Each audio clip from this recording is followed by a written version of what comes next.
I've got a model here, different colors of a brake, a front disc brake assembly, multicolored to identify the different parts. And what I started to explain was, I'm going to show you guys some tricks if you don't have all of the special tools in order to reset the caliper piston when we're changing brake pads. So what I have here, I've got a set of old brake pads and new brake pads. I'm just going to show you the difference between the old brake pads that have worn linings and the new brake pads that are brand new with brand new linings.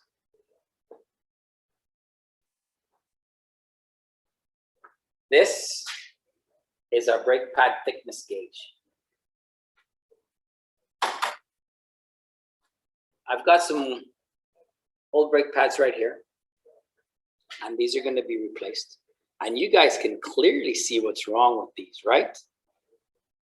If I'm showing you this here and I'm looking down at my monitor, you guys can clearly see what's wrong with these. You've got separation in the pad, and when you've got separation in the pad, it means those pads are either really old or they've somehow overheated. Now, what I'll tell you is these pads haven't overheated. These pads are just old. So right here, you've got separation. So if you can see right here, if I can point to it, you've got separation in the pad, and that's not a good thing. The pad, however, is also worn. If I'm to measure the thickness of this brake pad, it's not even there, okay? It's down to this one, which is in the red. So if we're going to measure the lining thickness, if I take my brake pad thickness gauge, you can clearly see that that pad is down into the red.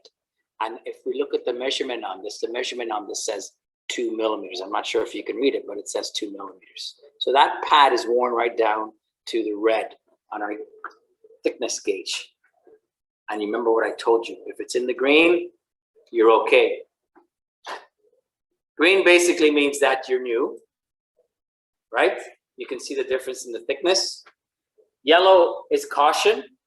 And then when you get down to the red, you got to change these pads. So those were worn pads. Here is a brand new pad. Let's just take a quick measurement of the thickness of the pad surface here. And you can clearly see that. Look at that. All right, so that brake pad there is brand new. And the thickness on this, if you guys can read it, is 8 millimeters. And that's brand new, but it's also in the rear, okay? Now, when your brake pads are worn, what ends up happening is the caliper piston, it comes out. It has to come out because the brake pads have worn down.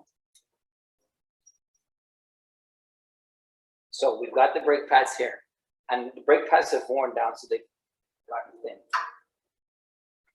So, and again, this is our model that we use in the class. So these brake pads are worn right down, and you can clearly see that, okay? They're all painted nicely for identification.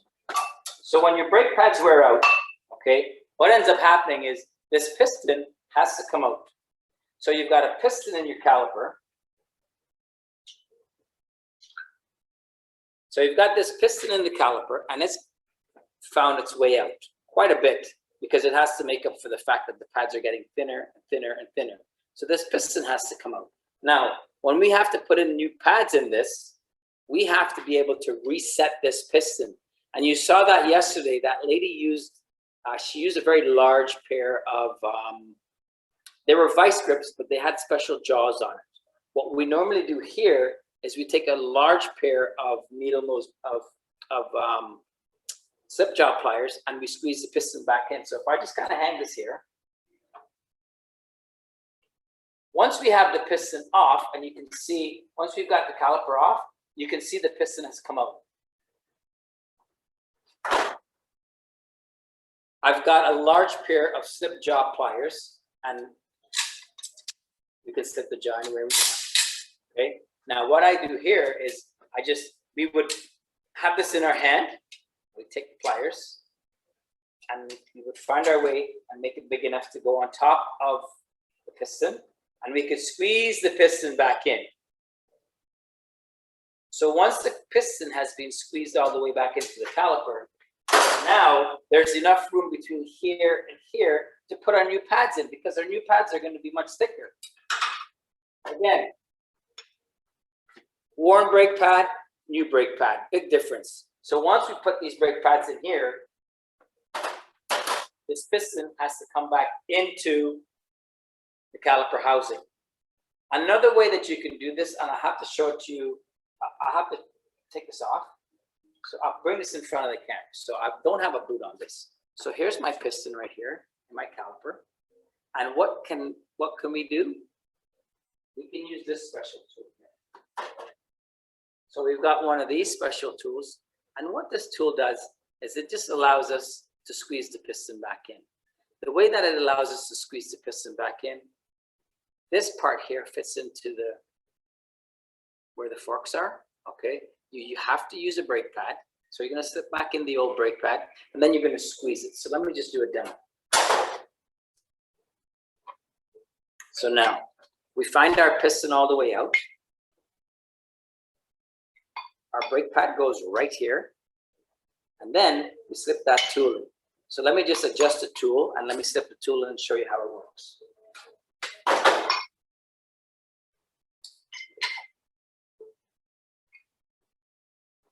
So this is how we set up the tool. So the tool is set up so that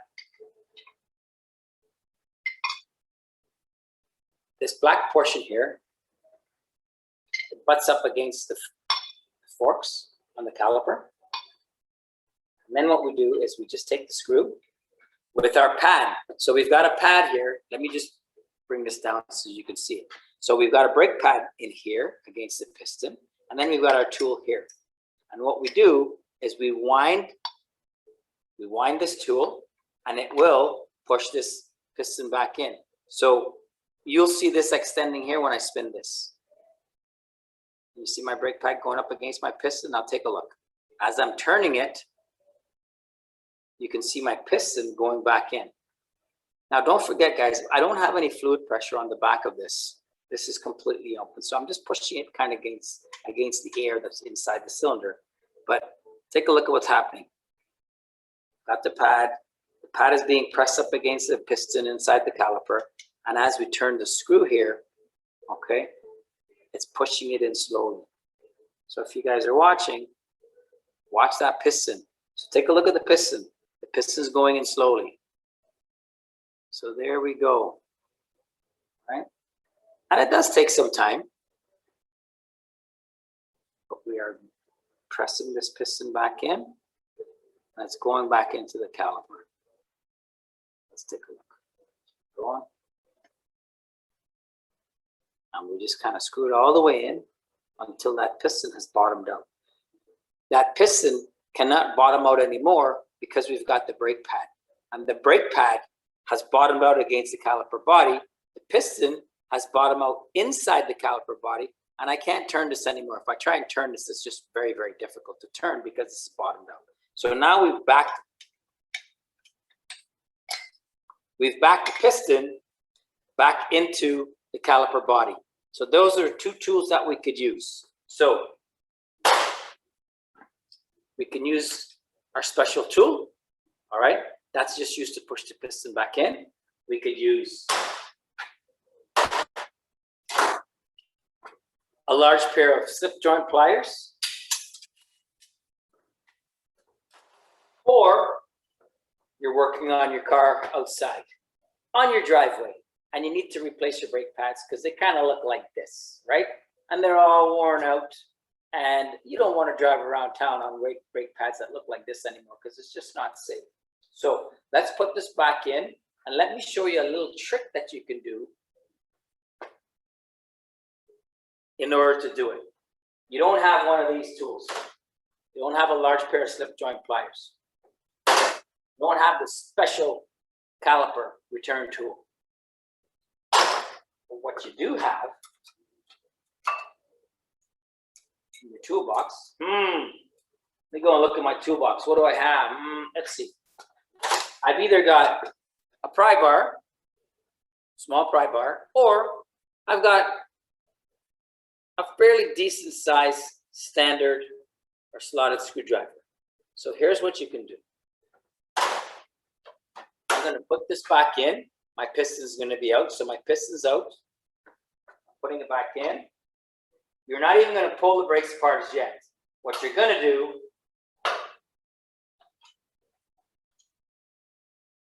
is you're going to look in the little inspection hole right here. That inspection hole allows you to see the inside pad. So this inspection hole is there so that you can inspect the inside pad. So it's one of those things where if you can't really measure the inside pad on the surface of the rotor with our special gauge, you can slip your special gauge through here. So when we look through there, you can either slip one of these in, or you can quickly look at the inside pad and see whether or not it's worn. One of these will simply quickly go in there and take a measurement. And believe it or not, when I'm measuring this thing, it's on the very last. It's on the very last finger here, which represents the lowest of the low. This is like 2 millimeters, all right? These pads have got nothing left. So looking through that inspection hole where you can inspect the inside pad, it's not usually there for you to check the outside pad, because the outside pad you can check visually on the outside of the surface of the rotor. So what you can do is you can do this. You can take your handy dandy. It's got to be quite large because you're going to have a lot of resistance because of the hydraulic fluid inside of this system. It's got to be a fairly substantial flathead screwdriver, or like I said, a small pry bar. Okay, something designed for prying, that's fine. Here's what you're going to do. You're going to take the screwdriver and you're going to put it inside here. So you're going to put it in here. You're going to jam it in between the brake pad and the rotor. And when we jam it in between the brake pad and the rotor, here's what you can do. You can get it in. If you have to use a hammer, you can tap it in. You just want to tap it in between the pad and the rotor. And then you can do this. So this is my trick to you, all right? You don't have any of these special service tools and you want to change the brake pads on your car, you have to reset the piston into the caliper body. So we just do this. We just jamming the head of the screwdriver in between. And again, you might have to wiggle it a little bit. You might have to maybe possibly tap this with a hammer just to kind of get it in between the pad and the rotor surface. And you're going to do this. You're just going to push it back like this. And it's going to take an awful lot of force. This is quite easy. Don't forget, I don't have any fluid in my caliper housing. So we're just taking it, and you see what I'm doing? We're just kind of prying it over, and I'm prying it over, and I'm prying it over. It's going to be a slow process. I'm just prying it over. And as I'm prying it, I'm slipping my screwdriver or my pry bar deeper into my housing, and I'm just prying it over. That screwdriver moving, it's prying over, it's prying over, it's prying over. I want to pry that pad as far as I can pry over. So now I can't pry it anymore. I've pried it over as far as I can. Don't forget, I started this way, and I've moved all the way over to this. So look how far I've pried it over. So now what I've done is I've bottomed out the pad, okay, on the piston, and the piston is now bottomed out inside the caliper housing. So if I pull this out, let me just show you what I just did. So once I pull this out, you're going to see what I just did. And what I just did through that inspection hole, and it's available on, I'm going to say probably 90%, 95% of the calipers have a little inspection hole so you can take a good look at the inside pad. Now, look what I just did. All right. So if I want to show you again, just so that you understood what I just did, this piston is now completely into the caliper body. It was sticking out like this. It started like this because it had to come out because the pads were worn. And what I've done, if you're looking here, look at my gap. You see that gap between the pad and the rotor? I've taken my screwdriver and I've pushed my brake pad over to this side, okay? And I've taken my piston and I pushed it back in. So let me just do that again. I'm going to pull this back out. I'm going to slide my pad all the way back over. And once I slide my pad all the way back over, look at how much of my piston is sticking out of the body. All right? Let's do this again. Let's throw my bolt in. Let me pry it over so you guys can see. Okay. Again, you don't have the special tools you need, but you do have a handy dandy, substantially sized slotted screwdriver. You just jam it in the inspection hole. You get it in between the brake pad and the rotor, and you might need a hammer. You pry it over. Okay, you can see that there. I'm doing it fast, but we've already done it. I've pried it as far over as I can, and what I've done is I've bottomed out the caliper piston in the caliper. And so now that you see it, look what we just did. Okay, so we brought that pad as far out as possible, and we've bottomed out this piston. My piston is now bottomed out in the caliper housing. So that's a little trick that I can show you. Okay, that's for those of you that don't have all the tools. Nobody has all these special tools unless they're a mechanic, right? Or they're working on multiple cars at home.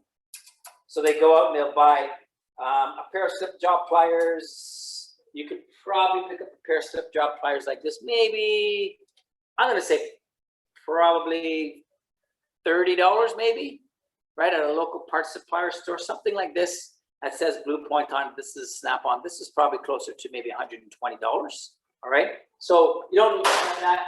This tool here, if you can find it at your parts, your automotive parts specialty stores, a place like Part Source would sell it, okay? And these are usually about, I'm going to say probably about $80, okay? And again, that there, okay, is to press your piston back into the caliper body, all right? This little demo's done. What are we going to do now?